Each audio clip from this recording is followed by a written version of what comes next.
Previously progressive white working class people into mindless Trump worshippers. Check out this report. The Promise of a Progressive Populist Movement. It's from People's Action, a grassroots coalition that sent out volunteers to knock on more than 5,000 doors, have nearly 2,500 phone conversations, and visit scores of local events and churches in Trump country, dozens of rural counties in 10 swing states that went for Trump in 2016. The volunteers simply had open conversations, asking folks in economically distressed rural communities what mattered to them politically.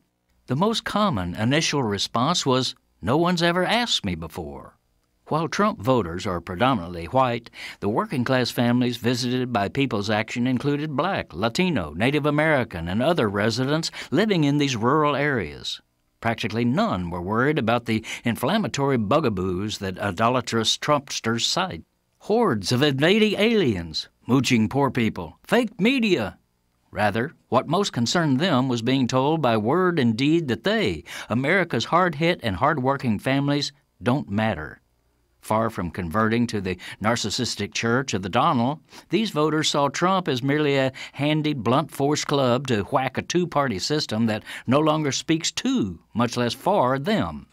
This is Jim Hightower saying, and rather than embracing Trump's elitist ideology and corporate agenda, they told People's Action that they want populist reforms like health care for all, fair wages, free access to education, clean water, and a government uncorrupted by big money.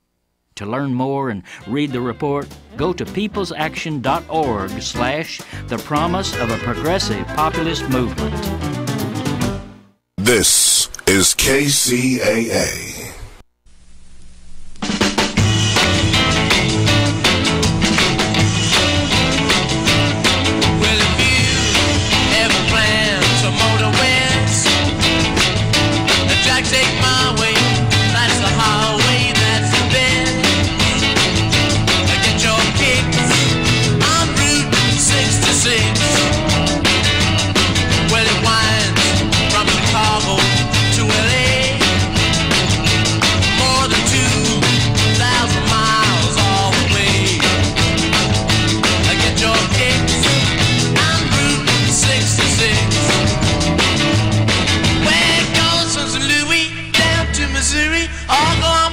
Looks so pretty, you'll see.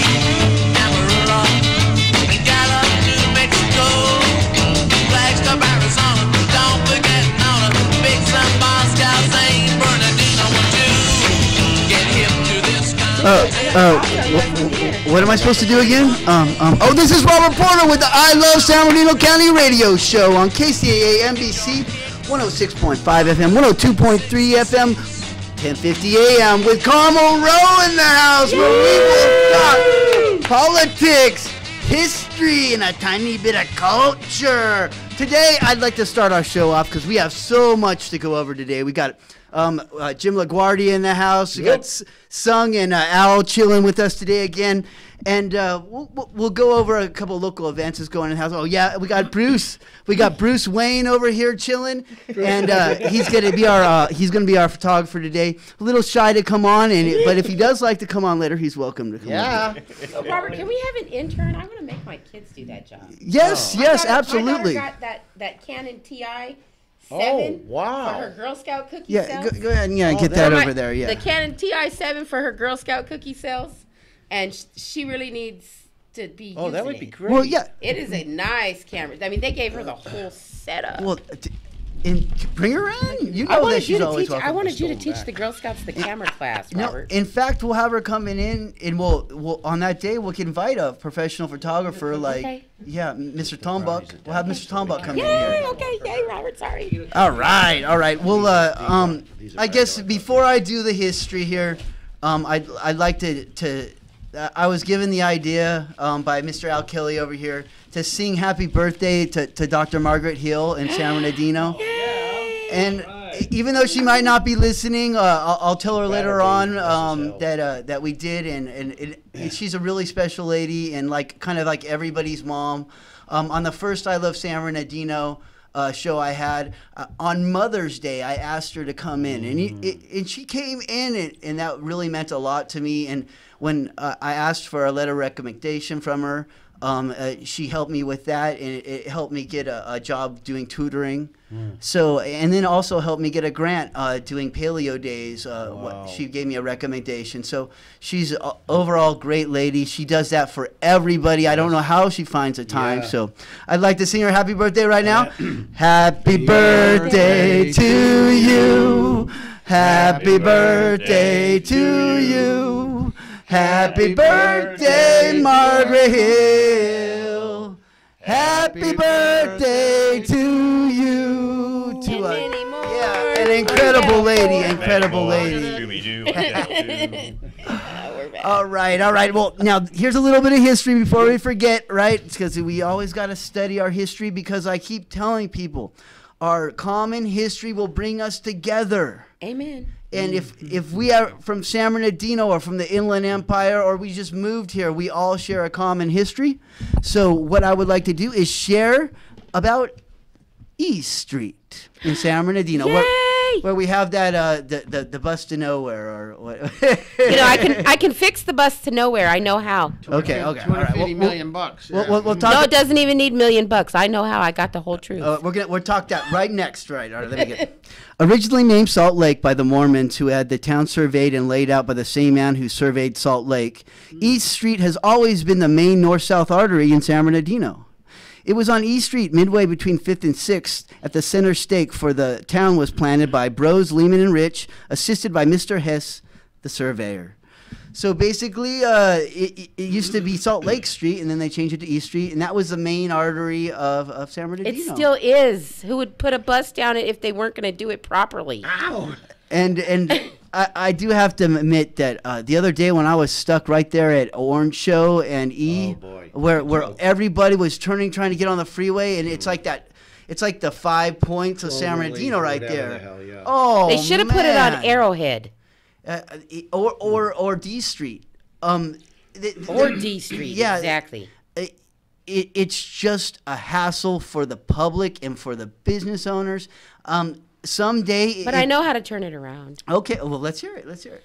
Well, what if we actually developed a downtown, okay?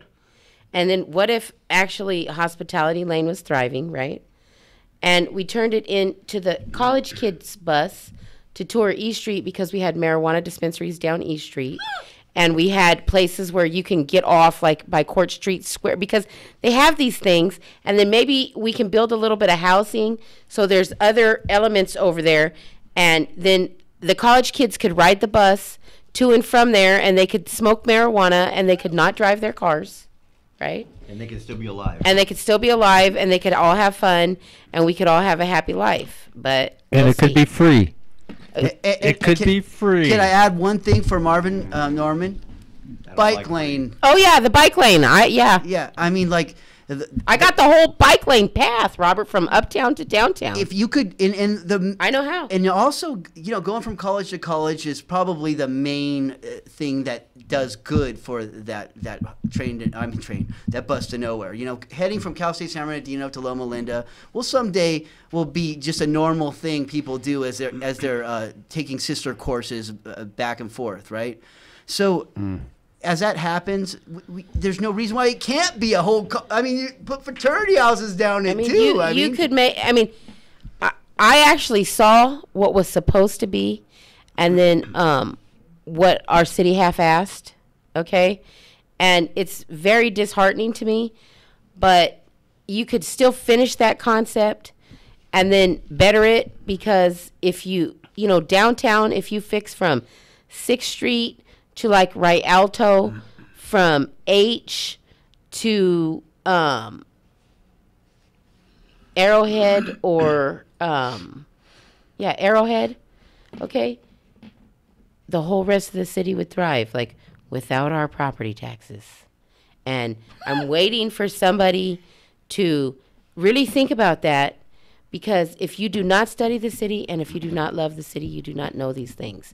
And this is a problem. And we're going into a new mayorship, a new council, a new body of people, so that I really hope that the new body of people really listens to the people, because like Robert, every freaking week he comes in here with some history. Now, I love San Bernardino, but I don't know no history. Like Robert comes up and educates me every week with some history, and I look forward to getting to hear about it. You know what I mean? So there's things that the city could do to bring the love. Like, I just hope that they don't continue on the path of hate. Like, I hope they embrace love and embrace the people, because it's far time that San Bernardino get on the map. So anyways, that's all I got to say today. It's gonna. I'm looking forward to a new day when the new mayor Carrie Davis came in 5 years ago. I realized that it was a new time. I couldn't do anything. I could not change the election. I could not change my support for Wendy McCamick. So I realized that I had to just love San Bernardino the best I could, and that's just what I've been doing ever since. Yeah, you do it better than anybody I know. And Robert. I do believe that, like, I'm. Well, I'll explain what I did. I saw the mayor, and I saw Councilman Mulvihill, my 7th Ward councilman, at the McDonald's 70th anniversary of the first opening. And McDonald's. Think about that. I walked up to him and I said, I just want you both to know that I respect you. I know politically we have our differences, but in the grand scheme of like history and things like that, I respect you both very much. And it was, maybe I said it for a selfish reason, because I wanted to feel free of, I wanted to give them a chance to be cool. And like, actually, even Mulvihill was kind of cool, because we talked a little bit about the local history. And that history really even brought two kind of rivals together. So that's what made me realize, wow, our history is shared. I mean, if we bring more history into San Bernardino, there'll be a lot more people having something in common. And they'll be proud. Like, there are things to be proud of in San Bernardino. Like, just because it doesn't look that great today doesn't mean that we are not this wonderful, beautiful, like, iconic place in the world. That history, though, and just let me use one example. That history has to be based on something that is still tangible. Redlands can get away with it and call itself citrus. So how that happened this week, I was in the Ho-Ho Parade, and who was there? New Mayor Valdivia, right? At the History Railroad Museum, right there, supporting, and I was very proud of him for doing that. That was really cool. Come out there, and he was in the historical vehicle. So, like the Ho-Ho Parade itself, thank you so much, team, for throwing those. They were incredible. Yeah, me and my daughter, we watched it. They really brought the community together, and there was a history element to it, right? So that was really cool. Go ahead, Robert. I think what Redlands can get away with citrus. Even though when I moved there in 1979, I think we still had 3,700 acres, and now it's down to, less than 1,000. And I'm not sure what San Bernardino can do. I know what you guys had as an idea, but there were few. Recreation capital of one of the recreation capitals of the United States is right here in San Bernardino. Right, but I know like there were a couple of young kids I knew from ESRI, and they started working with what was called Green Detroit. Detroit unfortunately got destroyed by the privatization of schools. That's what happened, and it just really went to hell even more than it did before. But what they started doing was they had one of the largest pregnant minor program, in the United States there, and they said, what can we do? So they started buying up these lots with old buildings, tearing the buildings down, and then putting up greenhouses. And what they have been able to do is to actually grow the greens, all the salads all the yuppies are eating today. And they've been able to do that. And all these young gals, and sometimes even, their sperm donors show up, and they're actually able to work on these farms. And almost 30% of Chicago's... Did you just say men were lazy? Huh? Did you just say that? I said sperm donors. I'm blaming the guys. But 30%... Al Kelly speaks for himself. Yes, he does. And sometimes out his ass. Sasquatch does not. Yeah, Sasquatch does not. Right. But 30% of the greens that go to the inner city restaurants come right from these places. And the mothers have a job when they get out. I mean, this will employ up to 60 to 100 per greenhouse. Some of the greenhouses are. Can we make some of those cannabis greenhouses? Or CBD. Ooh. Or maybe you can do more than that and have Or many hemp. different things in one Outside. greenhouse. It's outside. We have I think we have a commercial. That's what was going nuts outside. I think it's a dog. Wow, that was kind of interesting. I thought it was bum fights. Commercial. Greenhouses. So I think that's an excellent idea, and in fact, I mean, we should already be starting that. Maybe that's how we could save the citrus industry in our area. Everything's going to have to go clean room inside of with the citrus greening. Eventually, it's going to have 100% mortality with our citrus. Yeah, but they need housing, so they don't want to build. You know, in like Redlands, I mean, they just bulldoze down all those citrus trees to build brand new between $500,000 and $600,000 houses. These could go outside. Well, San Bernardino has plenty of venues to bring people in to recreate. You've got the Orange Show; people go there. You've got theater. You've got hang gliding, which brings over $1 million into the local community. By the way, Where's the hang gliding at? That's up. That's just up right behind Cal State. So Marshall. tell us a little bit about jump on in. This is Jim LaGuardia, originally from Chicago, but moved here how many years ago, Jim? Oh, back in the 70s. Before I was born, but like hardcore hang with a G, hang glider, right? Hang glider pilot. I called it a paraglider earlier, and house, he got mad Well, at me. you won't see me anymore because I've had too many back injuries from work. I can't fly my glider. But without all hurting the myself. information's in there. I see them talk for hours to some of these pilots, and it's amazing how much they truly understand the air current, Micrometeorology. how the sun heats the ground, which creates waves, and then they can use those waves to catch lift, and also when the cloud is over and when you can't catch lift. Cloud suck is my favorite. and I'm just sitting there watching all this stuff, soaking it up, because when you're up in those areas, the wind catches voices. And you can hear everything that somebody's saying. So you do. You hear everything, and you got to watch where you fly, what time of year you fly when you're flying hang gliders or paragliders, because in the springtime, in March especially, you don't want to be in certain places. I was unfortunate enough to have a eagle crap on my glider, if I can say that. After attacking my leading edge twice. I heard that's good luck, man. At least it my friends still laugh about it to this day. We should actually mark that spot on there. That's good luck. The stain is still on my sail. Yeah, it's now if he would have pooped on your head, now that would have been a big poop. Eagles got big poops. No, but this is one of the most premier flying sites in the United States. Did you name your kite Monica Lewinsky? No, never mind. No. My glider's freedom. It's freedom. It takes me away from the ground. There is no. It's three-dimensional fun. All I can say is. What do you have to do to be able to be hand glide? Understand gravity. Well, wait. So can I just go over to that old city hall building and jump off and hang glide? How does it work? Do you have to go somewhere special? No, there's no jumping involved. It's running into the wind, achieving airspeed to lift the glider up. So where would that happen in San Bernardino? Well, if you wanted to learn, you would look up one of the local teachers. The only one that I know, the only two that I know is Rob McKenzie.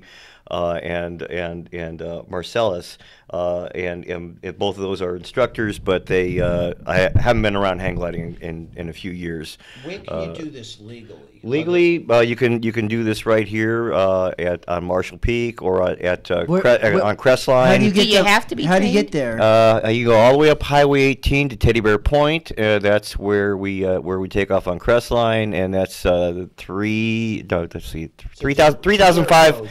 Yeah, no, not on Crestline. Crestline is a paved parking lot, paved road all the way up. Our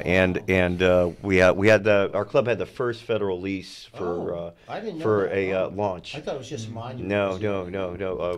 It's nice up there. It's very So there's very, two very nice up launching there. pads up in the mountains. There's more. There's Jim, more than one place talk on into the the mountains. microphone there. Oh, okay. Yeah. There's more than one Yeah. launch. There's And then several I launches. believe it's the Crestline Soaring Society. Crestline Soaring Society is the one that has maintains the launches and the roads going up to them. So Below how would you see where these people are jumping off? Like, so if you were at Cal State San Bernardino, how would you see it? You would wait for a nice day when the wind is blowing against the mountain. When it's blowing Santa Ana's, nobody's flying because it's blowing the wrong direction. You have to launch into the wind. But they wait for the if you're behind the college, you look at right towards Crestline or into Devil's So Canyon. would that be the onshore flow? Yeah, onshore flow, southwest winds. Southwest I winds can are see him favorable. from my window in my Yeah. house. So pretty much every day. If you just Yeah. look behind Cal State, that's Generally what after look up 10:30 at Cal- a.m. you'll see behind in people the hills flying. there, you'll see Yeah. hang gliders and paragliders. Yeah. So they also have the guys with the parachutes. Yeah, up we have there. we have paraglider pilots up there also. There's a landing area that's leased from the state by the Crestline Soaring Society also. Is that near the Girl Scout camp? Yes, yeah, right next to it, almost So adjacent. that's like to by it. Devil's Canyon. Yeah, right by Devil's Canyon there, and It's a dirt road up there. behind that, up on the hill is a camp. I want to say it's a recreation camp where you can go and do a cabinette or tent camping, and they have a nice pond on the side of the hill there, and nice camping facility, so you can go hiking, walk, or biking, or you can get on your motorcycle, go riding for a while, and then when you're ready to go fly, you go fly. I mean, I used to do four-wheeling and then go flying in the afternoon. It was great. So Jim, like, if all that stuff's heavy and you have to move it around and stuff, like, how would you just do you hike all the way up to the landing spot? How does that work? How do you do you that? drive up to the launch area, and then you get your glider off the roof. It's usually between 55 and 75 pounds, and you move that glider off to the area where you're going to set it up, and you start unpackaging it and assembling it. How long does that take? It used to take me, if I was sharp and wanted to get in the air, it would take me 12 and a half minutes. What about for the paragliders? Is it quicker? Yeah, paraglider pilots just drop it out of the bag, straighten their lines, hook to their harness, get in their harness, and go. Hence why I saw more paragliders than hang gliders.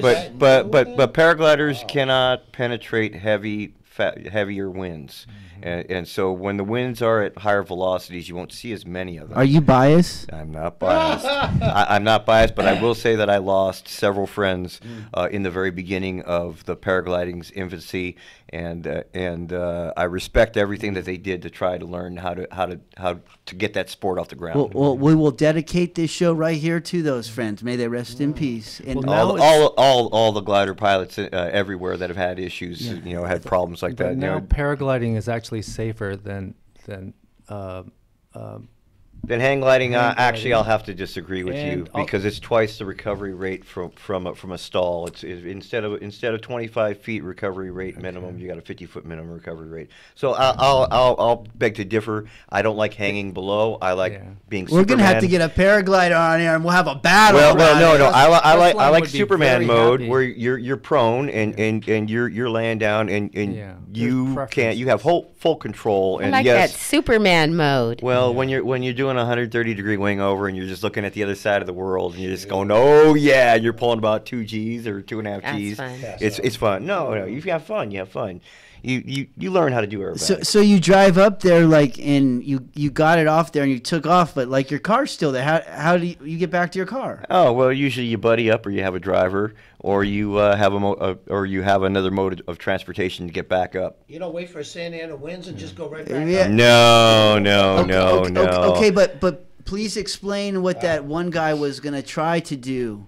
He was going to try to take off and then. Oh, some people top land. I've top landed before. So you can top explain land. what that is. Top landing is on Marshall Peak and on Low Marshall. There's 2 areas that are large enough and safe enough where you can land back on top after you've launched, as long as you can get up above the hill. Yeah. So you go out, you launch, you fly for a while, and then you come back and you you land, you have lunch, and then you go back up and you fly some more. And on a good day, you can launch and land 2 or 3 times. So if you wanted to go up and look at some of this stuff, you could take a regular vehicle, like it may need 4-wheel drive. You want at least 8 inches of ground clearance. But head on up there, and how you do it is you go down University to Devil's Canyon, over the hill, go on down, and then there's like a trail called 2N40, and it just goes right around and you follow it up, right? Yeah, either that or you go up Highway 18. You'll have to turn around to get to it to come back down. Maybe it's 2N42. I might 2N42. be wrong, It's 2N42. Yeah, but it's called Badger Canyon Road. Yeah, Badger Canyon Road. Yeah, it's on Google. So like you can follow. It's on Google Maps. So yeah, you can. It goes all the way to Highway 18. If you're coming south on Highway 18, you can just turn into the dirt and take the road down, and you're right there by the launch. And do they keep that road closed during fire closures? No. During fire closures, it'll be closed, and the club members will have access if allowed. Winter, it's always open. Oh, okay. The lower gate's always closed. The one down so don't go past the radio station. If you go on the road and hang a left, you won't get out at the bottom. For some reason they leave the lower road closed now. So. Do you know the pool at the top that's stocked with fish, and they've built a whole new structure that you can jump off of into the clear. Really interesting. You know those pictures I put up on Facebook about the pool? Which place? About our secret swimming hole above the landing pad. Why? Oh no! Yeah. I know that. I know that one. Son? I know that one. Yeah. Oh, that's cool. the camping place. That's the camping just place. between Don't us. tell the secret. Yeah. We're on the radio. Son. Everybody's gonna know. This is a No, good son. test. This is a good test of seeing who really listens. Yeah. Listen, it's a world-class There's site. great places to recreate in San Bernardino. It's one of That's the my best point. things about San Bernardino. So that's a good positive plus It's thing. a great place. Yeah. I know you have tons to say. We all do, but we're interviewing Jim here real quick. I have another thing I would like to ask you. Okay. How do we get up there to these spots in Badger Canyon and all these spots? I had a big snort. Okay, you just have a vehicle that can go up a dirt road and have it. How do you do it? Oh, how do I? Oh, I do it in my Halflinger or in my Pinsgauer. So what? This little Halflinger is like an Austrian golf cart that's rock crawler mode, it's a 1,460-pound car. So like me, Jim, and Bruce, we head up on these back roads. One of them is at the end of Palm, so you take Palm Avenue all the way to the very end. We take it to a dead end in a canyon. The other one is it's the old road to the top, and it's washed out near the top. So there's quite a few spots we can go, but with that small little car, it's not very wide, so we can get through these areas that have heavy we get to go poison past oak and rocks. we get to go up by the old mining areas and thing. Oh yeah, there's only one small section of the old steep road that's paved because the fire trucks needed to have that part paved. But once you get past that paved portion, you can't get too much further. There's a felled tree up there, and you can see that the Forest Service cleared out some of it, and that maybe the cable service guys have serviced a little bit of it. But the road eventually will end. It drops off 350 feet straight down. So it's washed out. Jim gets stubborn and we're all rolling down, and he ends up on the paved road for Devil's Canyon. Oh, the power station road, yeah. Ouch. Not supposed to be on that road. We're like, dude, turn around. I'll never get through that gate. So they're gonna think you're like a terrorist. Yeah, exactly. Especially with that, I'm just saying. I'm just a Sasquatch, I'm not a Yeti, okay? So then we were joking with them, and we turn around. And National Forest Park. And then we get to the top again and get out of there, and you get a flat, right? So then, me and Bruce get over there. He takes the wheel, he loosens it up, he gets up. Then, as human jacks, me and Bruce sit there and hold this little Halflinger up, and he changes the tire and then puts it on. It only took him a minute. After we do this, he's like, oh, yeah, I got a jack, but, Yeah, why would I use a jack? It's a 1,400-pound car. 2 people can lift the front end of it. It's so basically, me and Bruce are tools. It takes 15 minutes to pull the jack and the tools out. It takes 5 minutes. That's a hell of a teachable moment. double hernia. Oh, thanks, Jim. Yeah, but it was actually a lot of fun, and Yeah. we do it. We probably do it 3 or 4 times. He a year. didn't tell It's you cool. that I also suspended that one tire almost in the air because of the independent suspension. He knew I what could he was park it. doing. Yeah. yes. Hey, Robert, just as a point of awareness that because this is a fun spot, I used to just spend a lot of time behind the Cal State just studying It was a that. wonderful But place to go. Here's the problem. There was a project that was approved 7 years ago, and it was basically a bribe between Cal State and the city of San Bernardino for the Badger Canyon project. 3,600 homes. It takes this landing pad there, and it takes the place that you're talking They can't about. take the landing pad. Yeah, that was an original lease, and it's actually owned by the developer. This- I'm just telling you that right now. The state owns that property. No, they don't. No, they don't. The state was leasing it. Oh, leasing it? And so the other thing I would say is that, especially with the fire that just happened in Paradise, and what the crazy thing L.A. County Board of Yeah. Supervisors just did with Tahoe Ranch, and fire. Even though fire was the main object, we need to make sure that project never comes to fruition because it takes all of Coyote Mountain and it takes the landing pad and it takes that land all the way up there. So just be aware of it. They will have to come back 2 years to see if they can get it reauthorized. There's no way in Well, hell. they won't get you guys- they won't get All the right, land be against aware. the hill. They won't get the land against the hill because there's pilots that already own it. So, so I want to know. I want to know about what happened in the county all week.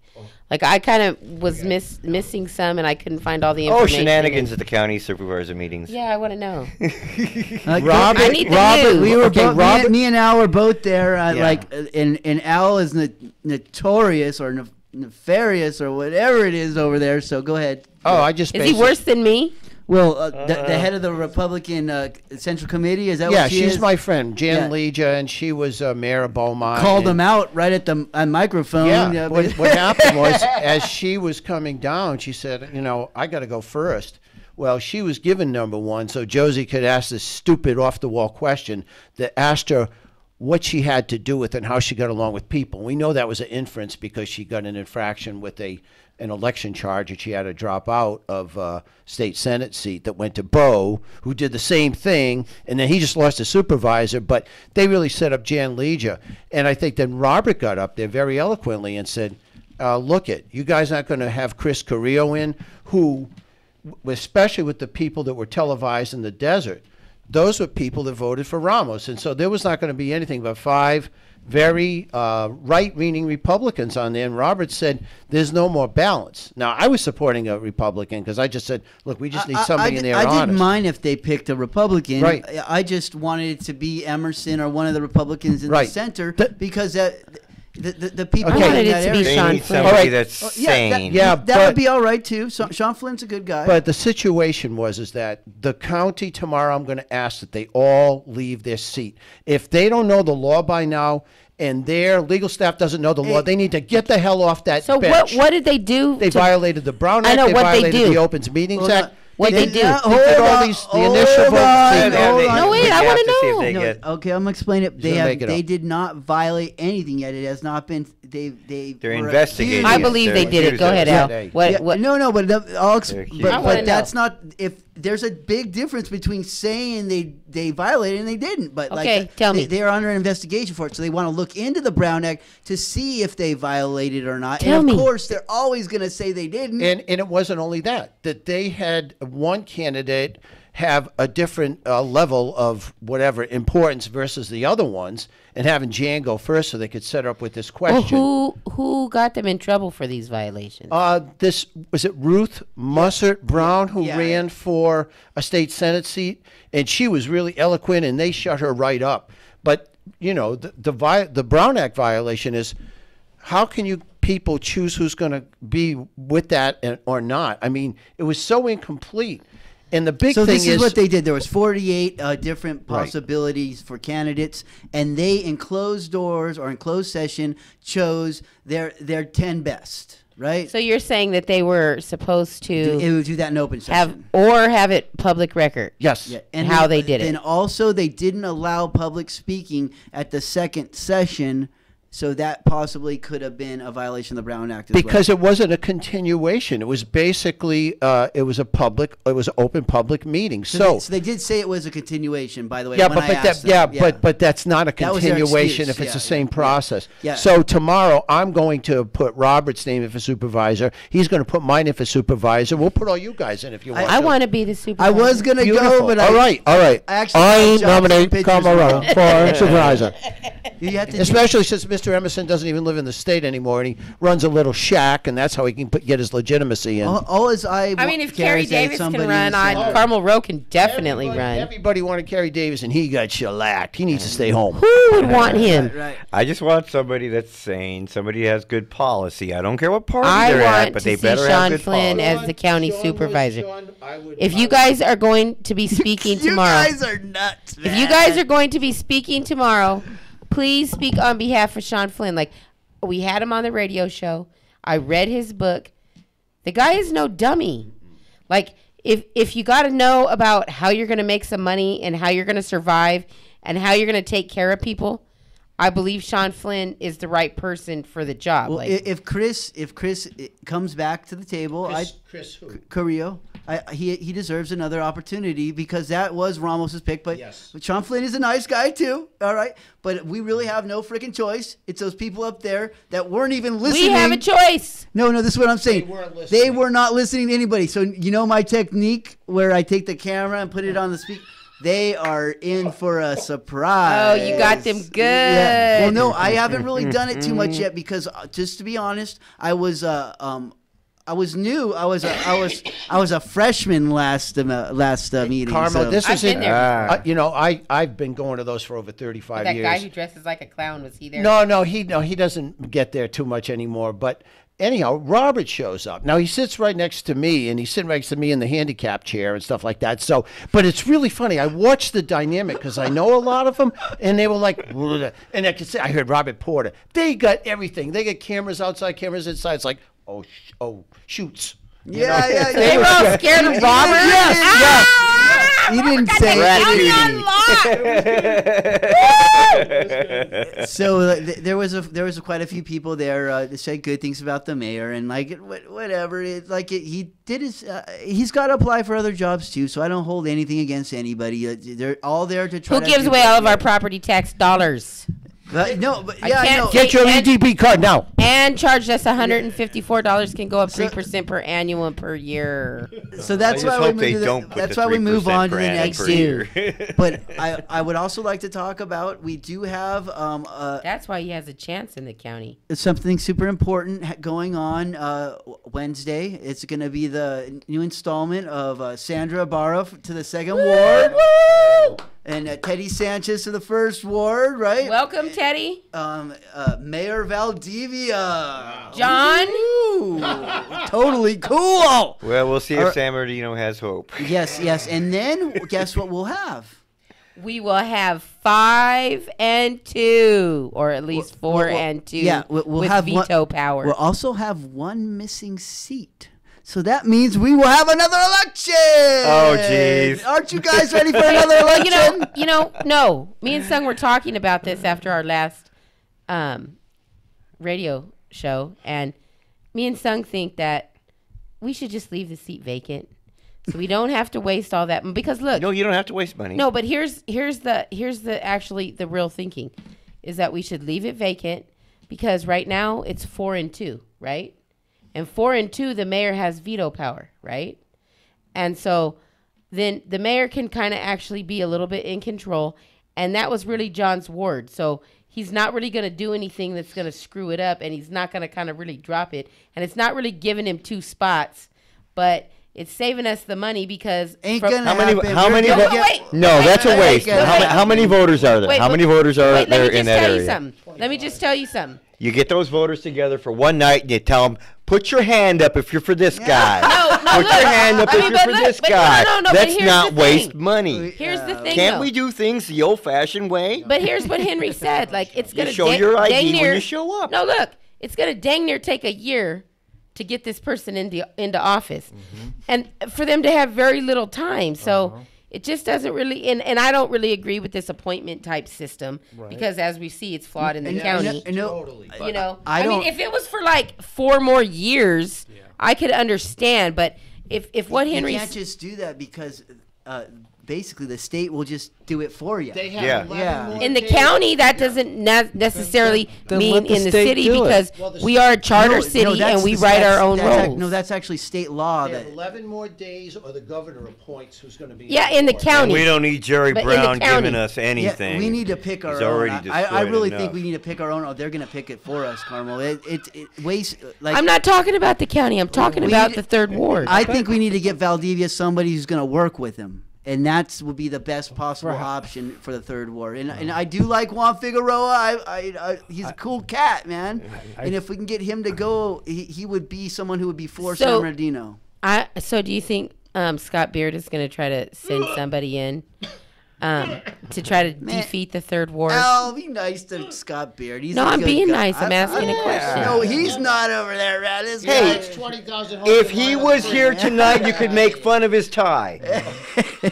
No, Come on. Hey, I'll be straight honest. I've never seen Scott Beard in a tie because he always wears Hawaiian shirts. That's so funny.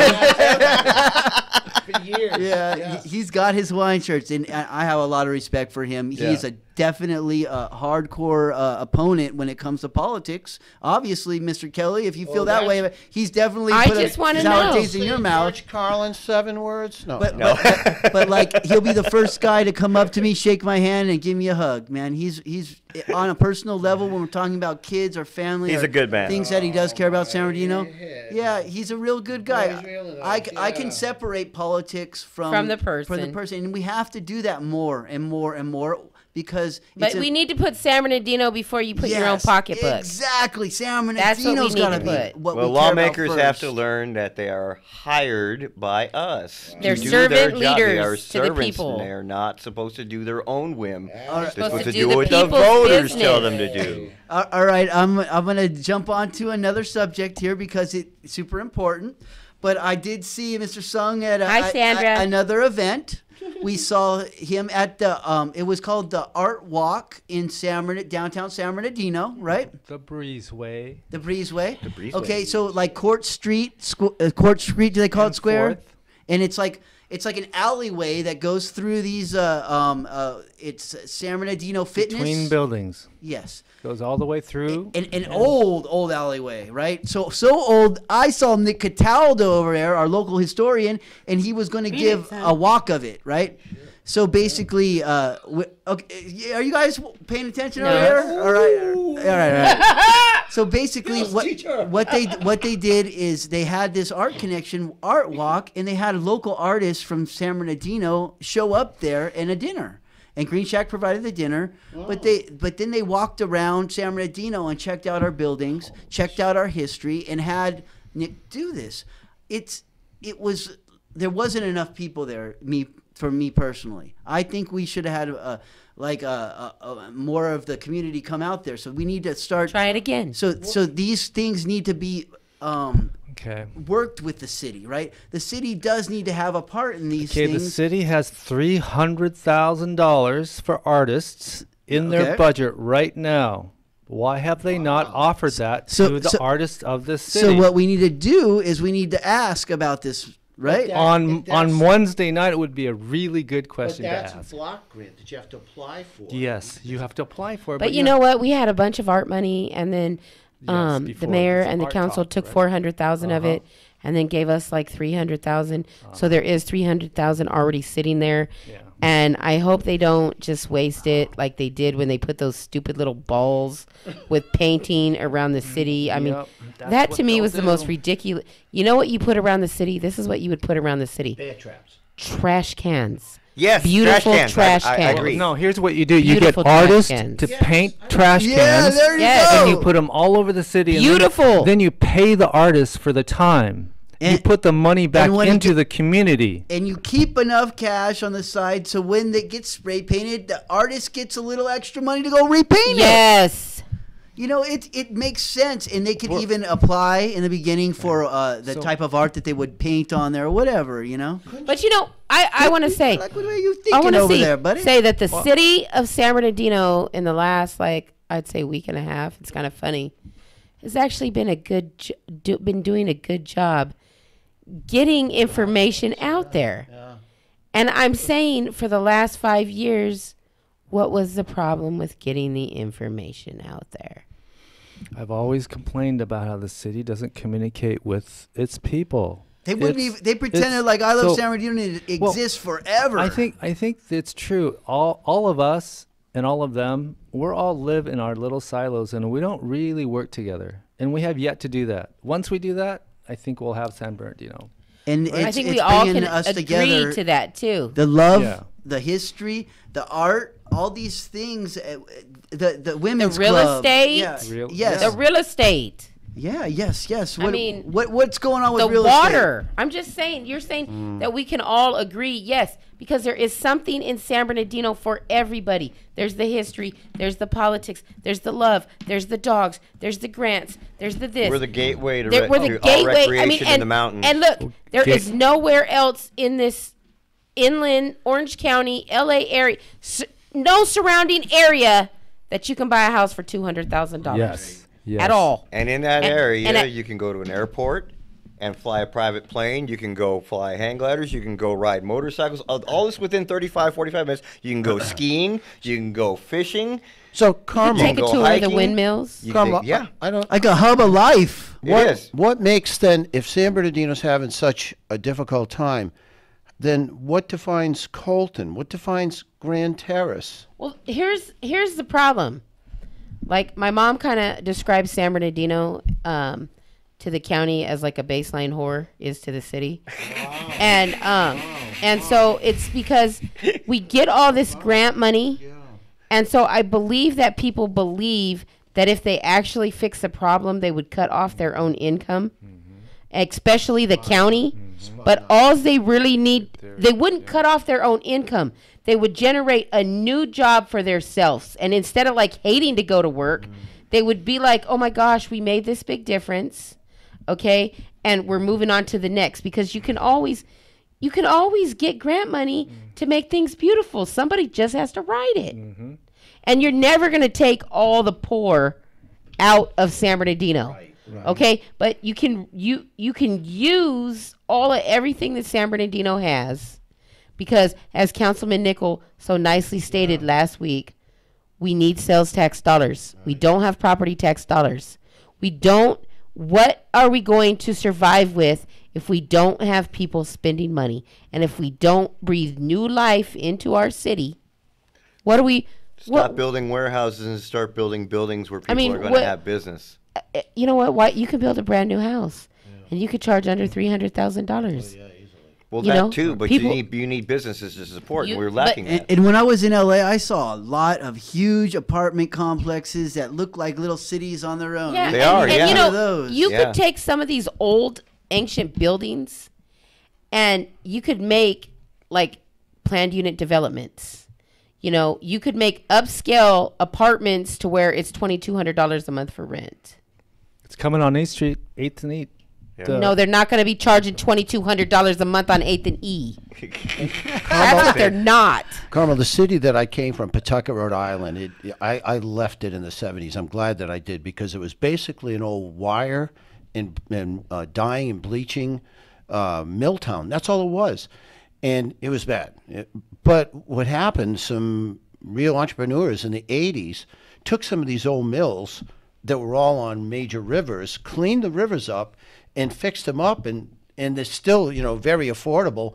Things between $800 and $1,200 a month, and they're wonderful. So, But even, Yeah. but even, I'm just so very upset about the golf course area, and I get that like part of it was owned by Riverside, but the problem is like in this city, we have so many people that make under $1,500,000 a year. Okay, and so people don't really pay attention because they're too busy trying to struggle to survive. Okay, and then we have cops that don't show up in a timely fashion. And then we have businesses that are dying because if you have a business, you can't get a cop to show up. Okay, and it's not, we just don't cater to the things that we need. Bring you back to the sales tax dollars. All right. Now I'm switching lanes here because it's easy to get on the negative with Yeah, you guys. don't be Not negative. negative. So Don't let be me tell you negative. about all these incredible events that have been happening across our city right here that have nothing to do with the city. All right. So the first thing that we did was the Fast Five. The Starter Five. There, Starter Five Barbershop had a toy giveaway over here. I saw that up on by Facebook. Target, where they shut it down right there on Highland, and there's like 1,000 kids there, and they all got a toy. They had cotton candy. They had a makeup artist there, a few little vendors. But to me, it was like, this is our community right here. Right here, look at this. Coming And together. it was really cool to see all those kids happy, getting a toy where they may not be getting a lot of toys for Christmas here in San Bernardino. Because if people are struggling like me, Christmas is scary and it can give you heart problems, man, worrying about how you're going to pay for gifts and things like that. So to get one extra gift for Al the Kelly kids, gave it me does the help. best one. What you got? What'd you get? A brownie? No, I got something else. I don't eat those brownies. Snuff. But so that was really great, and I want to congratulate them for putting that all together. Then we had the Christmas in the Park after the Ho-Ho Parade over there at Wildwood. Incredible, the whole community there. They had a horse and carriage. They had the big Clydesdales. The neighborhood associations were all there. I love the neighborhood association. I saw Sandra Ibarra there working hard. They are. Who paid for that? They make their own money. Oh. And it was really a great event. They had vendors selling food, but then they also had free popcorn and other things. So I was just like, wow, this is our community. San Bernardino! Yeah, the good stuff like that they're doing on their own to make San Bernardino a great place. So I'm hoping some of these But that's events the best thing about San Bernardino, Robert, is the love. People that are here, There's great they people in love San Bernardino. San Bernardino. Yeah. And there is good people here, even in our poor, even in these areas where they don't get no attention. They don't get to see the Ho-Ho Parade or whatever. So they just are kind of left out. They don't ever see people coming up to their house for politics. They're kind of in the They corner. saw Sandra. Yeah, because she walks everywhere. But what I'm saying is, in those areas, if you want to be inspired, maybe you should create an event in your area. Start a block party. You can shut down your own street. Yes, you can. And throw a block party. Do something good for the community. You go to the city and ask for a permit to shut down the street. Any street I own property on? Yeah. I think you have to get the owner's permission in that area, right? But I'm sure it's not a main street, but the city does it. I only have my own parties in my own garage. That's when you're I'm gonna shut down the street, Robert. No, I'm not going to shut down the street, told me Robert. that. But while you have your show, everybody in the North End, my friends, we sit and play darts and we listen to the show. It's a pleasure to be on the show tonight. Thank you for doing that, And and I hope some of your team is listening right now. Yeah. We got Bruce right over there. Hi, Yeah, Em. Bruce and his wife Leah's at home. Hi, Leah, and my wife Jerry's at home, probably hopefully listening too. And can I shout out to Carol? Yes, Ed. Hey, Carol Klein, you're the coolest. You're the coolest. Yeah, we gotta love Carol Klein, and basically she helped us get our glasses here. She's at Inland Empire Optometry. So, if you like to get some glasses, they take all Sasquatch sees major clearly. forms of insurance. They're over there at 19th and Waterman, and she's a lifelong San Bernardinian. She just actually took me to the Philharmonic, and that was just absolutely She's a nice incredible. person and talk about good political talk. In the Yes, you morning. want some good politics. Is this serious, Robert? Yes, it was a lot of fun, dude. And man, you always You got gotta to see Zubin Mehta. Why do you always do that, You dude? got to see Zubin Anyways, Mehta. What the hell's this? Conductor. Oh. Andy he throws everybody off thought, man. What are you doing? What are you doing? But all right, but I'd also like to mention that we're not going to have a show next week. We're going to take the day off because it is, just Christmas Eve, and I'll be going to do family stuff right there. And so Al Kelly's definitely not invited next week. But I'd also like to mention on January 8th, we have Family Cultural Night. Now, mark it in your calendar. January 8th. And it's at the Family Night, the Indian Education Program, from 6 to 8 p.m. I go to it every single time. We have it every other Tuesday. It's at the Professional Development Center, 4030 Georgia Boulevard in San Bernardino. And we get together as a community, as a family, and we eat, we pray, but just for good things, for the earth and things like that, and say positive things. And then we sit there and we do crafts, native crafts. And Sindra, who we've had on the show here, explains what to do, and Jackie as well. And sometimes we do drumming and Native American language. So if you want to take the kids out to something special, and you just have, say you have Mexica, Native American blood from Mexico, or if you have your native blood comes from another place like Korea or whatever, it doesn't matter. You can bring the kids in and have a good time, and we'll have some. They have some cool little sandwiches and stuff like that. So it's a great program. I just wish more people would come over there and hang out. All right, to end this out, I'd like everyone to say something good about San Bernardino County, and I know we can do this. So go ahead and start off, Carmel. I was born here. No, I'm just kidding. You know, I Christmas is fun. Christmas is fun. I have to say that we do a good job at Christmas. Yes. All right. Merry Christmas. Go ahead, Jim. I'm going to say Merry Christmas to all my hang gliding friends and everybody that's been up above the city, because I'll tell you, I've flown over the middle of the city. I've flown out to Cucamonga and back on one single flight, and it's wonderful when you're at 10,000 feet flying over Cook and having a good time, and then flying all the way back to Crestline. Well, that's a blast. I wanted to thank you for all you do for my family and helping us fix our cars. I mean, if I one time I got stuck in Waterman Canyon, he was there to help me. So thank you for everything you do. Go ahead, Al Kelly. Let's see. I'm a Rhode Island transplant. I've been here 40 years, and pretty unique situation. It's grown quite a bit, but I still love the chaparral and the mountains, and I wish everybody a good Saturnalia. All right. And last but not least, Sandra Ibarra, if you're listening, I'll see you on Wednesday night. Right on, Sandra Rule! Yeah, that's what else I like about San Bernardino, that Sandra's the councilwoman. Yeah.